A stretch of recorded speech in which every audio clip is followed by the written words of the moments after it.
You've met him casually, now you'll meet him officially.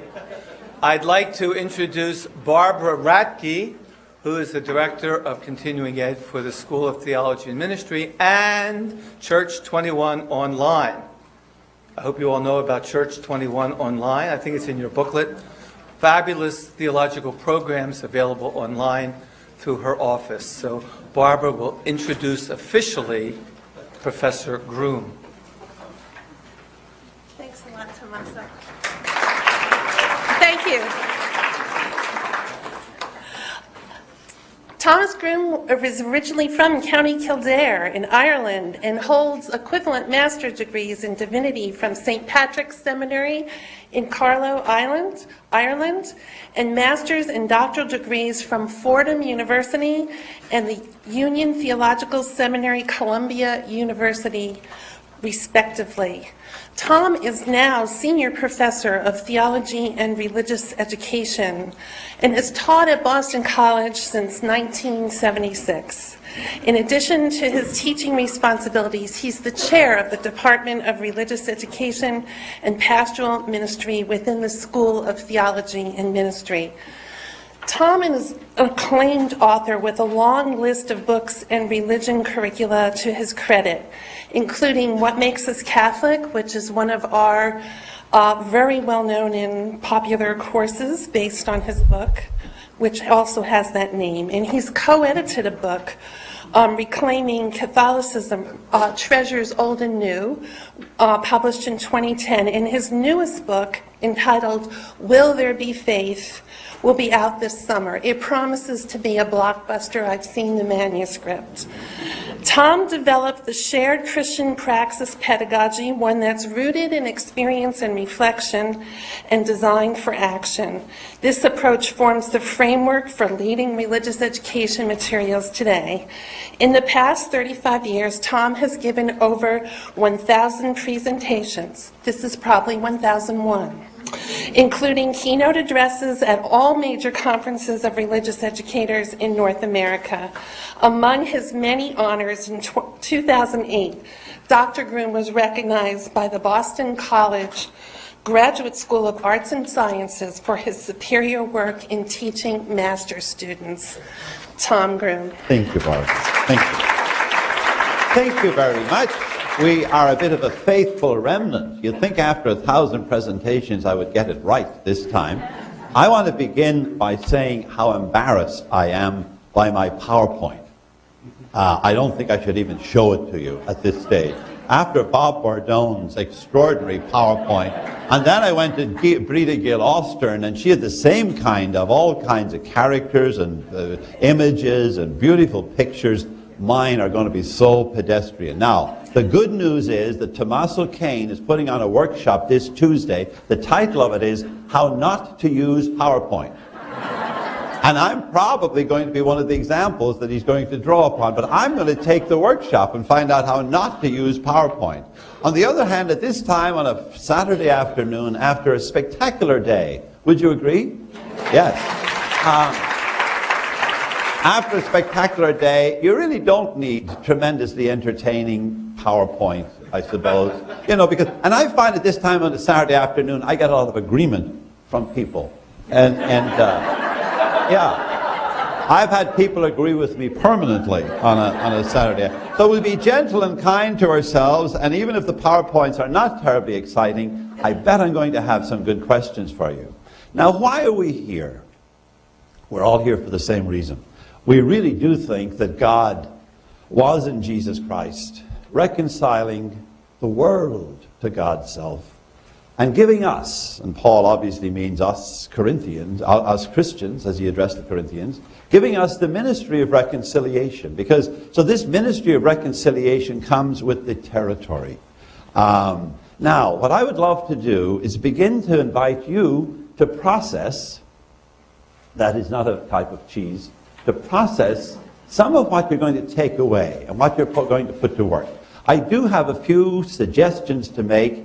It's difficult to prepare a process ahead of time, but I gave a guess about 2 nights ago, and there is something I'm going to raise up as a proposal to us as we go upon our way and re-engage our commitment to be reconcilers in our world. But first I want you to cull out for yourself what you've come to see for yourself. I always love that wonderful story of the road to Emmaus, when he waited and waited. And what was he waiting for?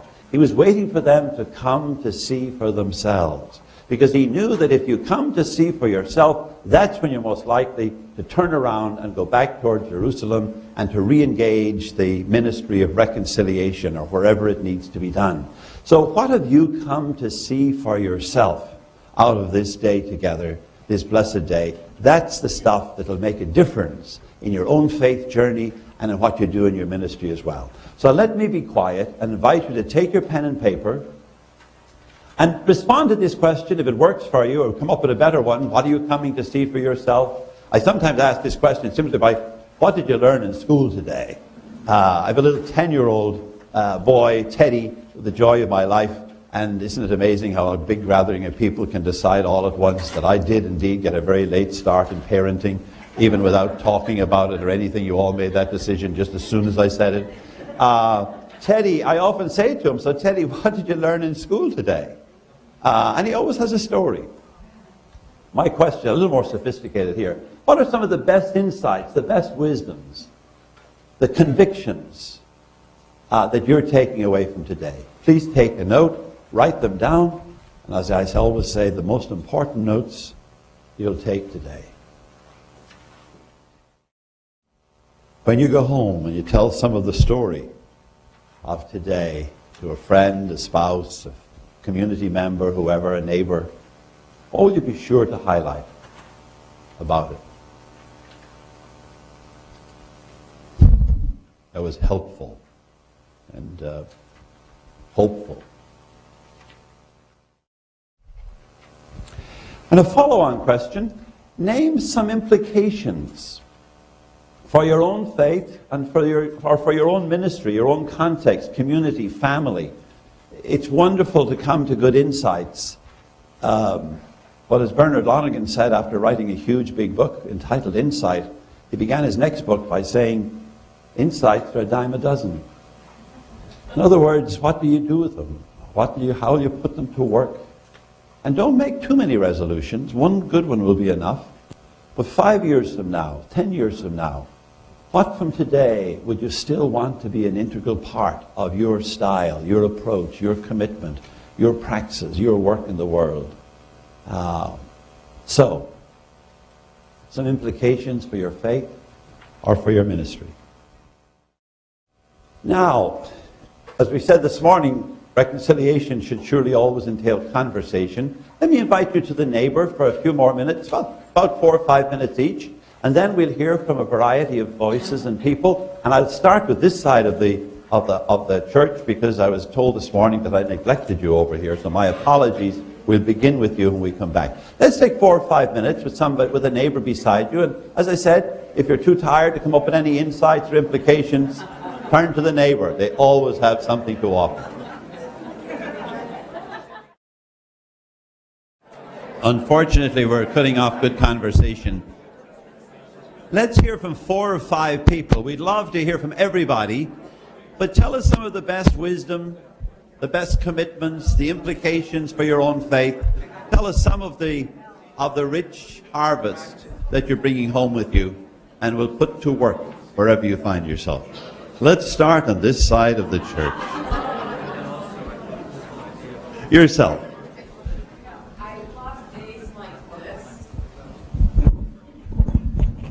I absolutely look forward to and will live off the energy of days like this because it brings to mind that we are indeed the light of the world, not to be hidden under a bushel basket, and that we are the salt of the earth, giving intense protection and also taste to our religion. Wonderful. Marvelous. Thank you. Lovely clarity. Another comment over this side here. One more. Yourself. I think for me today, one of the things I'll be taking away is the awareness of compassionate curiosity. To enter into a relationship with another with compassion in my heart and a curiosity to listen and hear. as, I was touched so deeply by the focusing, to be able to know what I know and to trust in that inside me. And as I'm coming to know myself more, I can then enter into the compassionate curiosity of another, and together we can build a bridge to wherever. Thank you. What empowerment, indeed. This side of the house. Yourself, sir. I just had the pleasure of meeting this young lady next to me. Trying to listen between the lines is what we had talked about today, only to discover that she's from Uganda and knows the priest who has been visiting our parish for the last 2 years, staying for about a month or so on each one of those visits. And I just find that her sitting next to me is no accident. That was special. Thank you. Thank you. Thank you so much. Thank you. Randy, you take somebody over that side. We'll hear 2 or 3 more people, then we'll shift a little bit. I have felt a tremendous sense of empowerment here. One of the things that has become clearest to me is how important it is to reconcile with oneself before being able to be an agent of reconciliation. And I went to Clarence Williams's workshop, and it was incredibly enlightening, but more than anything, that it's important for me to reconcile or to understand that I have much to offer. I'm a millennial, I'm a Latina, I'm a leader in the church. Great. And I have a lot to offer, and Sure? I know that my work is cut out for me. So I go home to Baltimore with much enthusiasm, with much encouragement, and with the desire to get stuff done. Fantastic. Yeah. And do we all agree? Do we all agree that this young woman has an awful lot to offer? Amen. Amen. Thank you for being with us. Another one over here, maybe.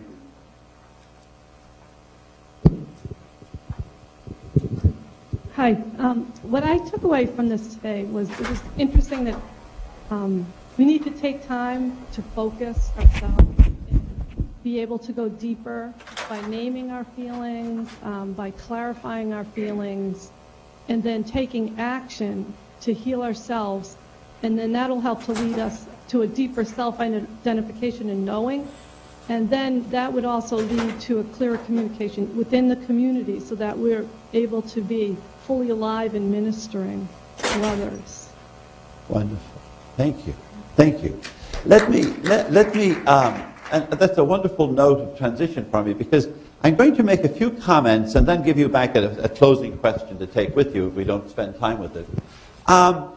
There's this amazing text. It's in Luke 4, when he's come into the synagogue at Nazareth, remember, his hometown, and he searches for the text of Isaiah 61. The Greek there is heurisko. It's often translated as he found it. Well, he found it because he looked for it, and he explains that he has been anointed by God, by God's Spirit, to bring good news to the poor, healing, health, liberation to the oppressed, to let the slaves go free, to announce God's year of favor. And then he says, you will doubtless quote to me the proverb, physician, heal thyself. And in a sense, listening to Margaret O'Brien Steinfels this morning and other speakers since then, we've come back many times to the need for honesty about ourselves, telling the real story, not the cover-up story or the funny story or the euphemism, but rather the real story, that naming what needs to be named, and then perhaps we can move on. So that when you stop and try to name what needs to be named, I think it's been named here very well today, we do have our problems.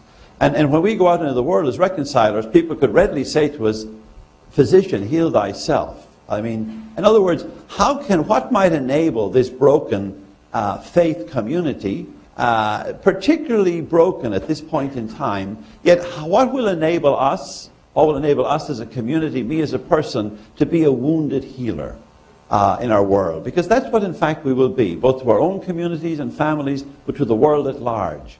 We will be wounded healers, rather than people who perfectly have all this together. It'd be so easily for people to say to us, physician, heal thyself. Now, one of the possibilities for becoming a wounded healer, even within a broken community, is to find common ground in our faith. If we can remember the common ground that is ours and on which we stand, I think it could be a tremendous empowerment to us. Now, this was a project that the late, great and beloved Cardinal Bernardine had proposed to the American Catholic Church. So we really could not move forward without finding common ground. And unfortunately, it was shelved, it was set aside. I think there's still a powerful insight here, a call to us to find the common ground of our faith on which we stand together and from which we indeed can be healed ourselves and become healers and reconcilers in our world as well. Now, what I'm going to propose is just so enormously, amazingly obvious that it's almost embarrassing, especially after the brilliant presentations you've had throughout the day. I still think that Jesus is the best asset that we have. I really think Jesus is the best thing we've got. Now, that may sound terribly obvious. As I said, this is embarrassing, really. But there is a new awareness among Catholic Christians of the centrality of Jesus to our faith. There was an interesting op-ed piece in the New York Times the Sunday after Pope John Paul II passed away. And the heading was, "An Evangelical Pope." In other words, at times he sounded kind of like he was an evangelical Protestant. The way he talked about Jesus. As if Jesus is at the heart and center of our faith. I mean, wasn't it amazing that he was this evangelical, you know? It's fascinating. If you play association of ideas with people, if you say to them Baptist, they'll say Jesus. If you say to them Catholic, they'll say church. Now, I would love to get to a point and live long enough to see the day when you say Catholic to somebody, that they'll say Jesus. Because Jesus is the heart and soul of our faith. It runs through all of our catechetical documents. The Catechism of the Catholic Church has this wonderful statement. What's at the heart and soul of our faith? It states very clearly, it's not the Bible. It's not the church, although we've for a long time thought so.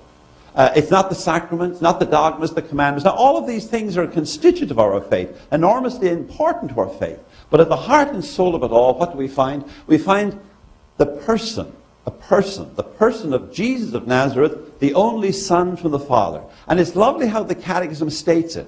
Jesus of Nazareth, in other words, the Jesus of history, the guy that walked the roads of Galilee, and then the only Son from the Father, the second person of the Blessed Trinity. So the Jesus of history, at the heart and soul of our faith, inviting you, come follow me, preached this radical love, even of enemies, fed the hungry, welcomed the marginalized, brought them to the table. He was put to death eventually for his table fellowship, his inclusivity, the hospitality of his community. Claimed to be the way, the truth, and the life, and what better life could we ever live? What better way could we follow? If I ever would get on with living the way that Jesus of Nazareth modeled and made possible, I mean, what an extraordinary life I would live. How amazingly loving, faith-filled, hopeful, compassionate, inclusive, integral, hospitable, you name it. What an amazing life it would be to live the way of Jesus of Nazareth. This is our calling. This is our common ground.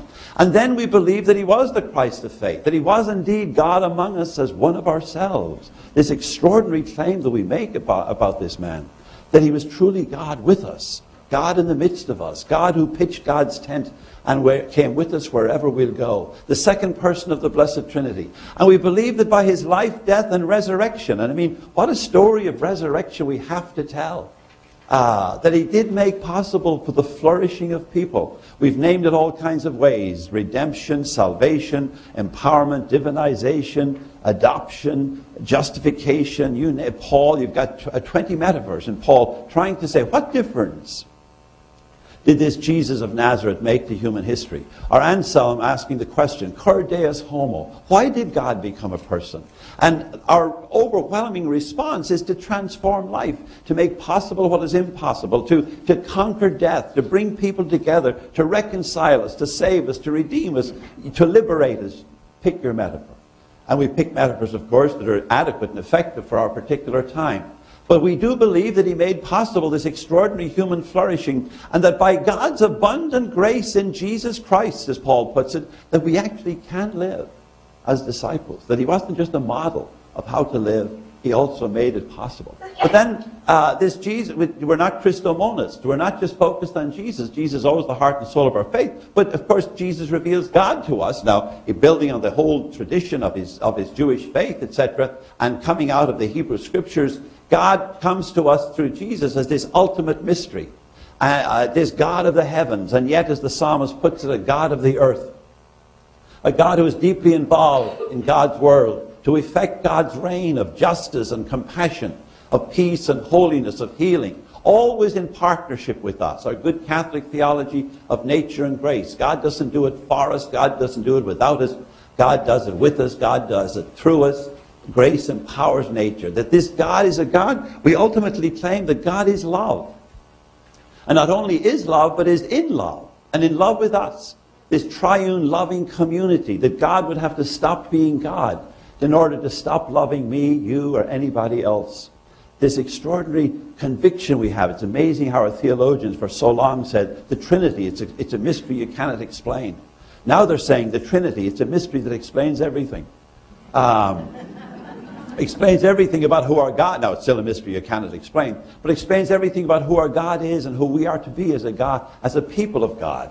Calling us to so live. This sense of the Spirit, ever present, as God's effective grace, God's love, always at work in the world, moving in our hearts and lives through the ordinary and the everyday, inspiring us to this holiness, and holiness as right and loving relationship, which of course is also the biblical sense of justice, of reconciliation, right relationship with ourselves, God, others, and creation. These are the things that are the heart of our faith. The issues around which we can gather, around which we can agree. And I think as we stand on that common ground, we can be empowered as reconcilers. A couple of more thoughts. A deep faith in the person that runs through Catholic Christian faith, that we are still in the divine image and likeness, that we're alive by the divine breath. Genesis 1, Genesis 2. The incarnation affirms this extraordinary innate dignity, the worth, the equality of all people.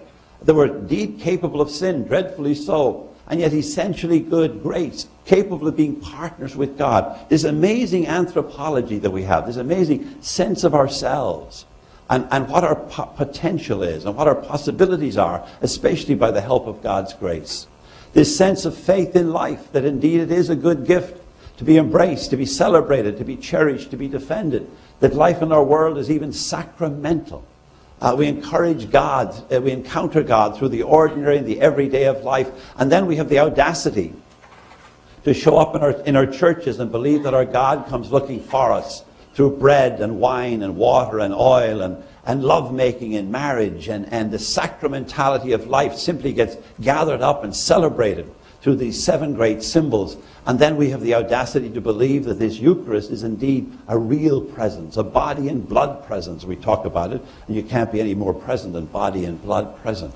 An extraordinary sense of what life is about and what it's all about, who we are, what we are to be about in the midst of the world. To imagine the possibility of community, that we are indeed made for each other. This is so constitutive of our Catholic sense of identity, that we're essentially relational by nature, made in the image and likeness of a triune God, but also by faith.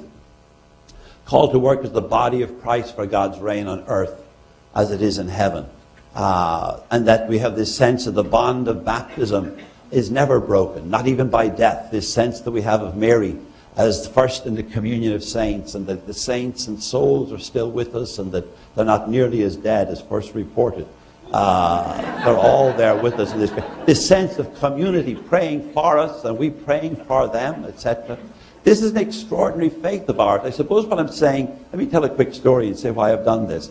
I was at somebody in a class a little while ago. It was actually not here at Boston College, and there were 2 people in my class, in the group, arguing very vehemently around the issue of the ordination of women. One totally opposed, one totally in favor. Eventually they asked me, well, Tom, what do you think? And of course I said, I don't even think about it. I'm not allowed to think about it. But I was kidding, of course. I said, well, what amazes me is the common ground between the 2 of you. And they said, there is no common ground. We're totally in disagreement. And I said, no. There's a wonderful common ground. You both deeply cherish the sacrament of holy orders. You cherish the whole sacramental economy. You're deeply concerned about it. You're concerned about Eucharist and access to Eucharist. I said, there's this huge common ground on which you both stand, and also why you're arguing about it, which isn't to dismiss the argument as if it's unimportant, but it is to say that even beyond our disagreements, and unfortunately I find, to be honest with you, the things that are presently foregrounded on behalf of Catholicism is not the stuff that I've been talking about. It's gay marriage and abortion and women's ordination. I'm not in any way implying that those issues are not important. But my goodness me, if we could ever gather around the core symbols of our faith and be united and committed around them, I think we could be a reconciling community. I think we could be capable of extraordinary things in our world, of being an amazing instrument of God's grace toward fullness of life. I came that you may have life and have it to the full. But I think if we don't gather on this common ground, I think we too will remain a fragmented people, dreadfully in need of reconciliation rather than the capacity to be reconcilers. A final question, perhaps more to take with you, although we have a few minutes left. Take your pen and paper again and ask yourself, what decisions, commitments are emerging for me now that I'll bring home and commit myself to by the grace of God?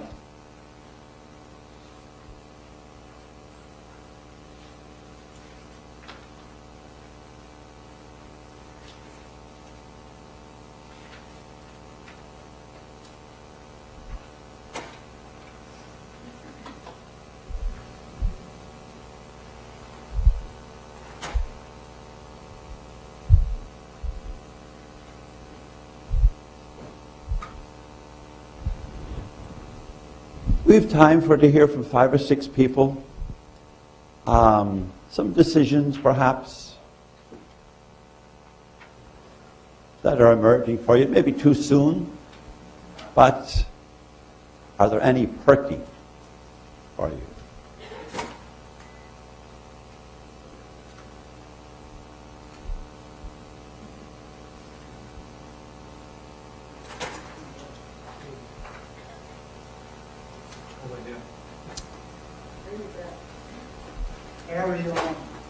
Carry on.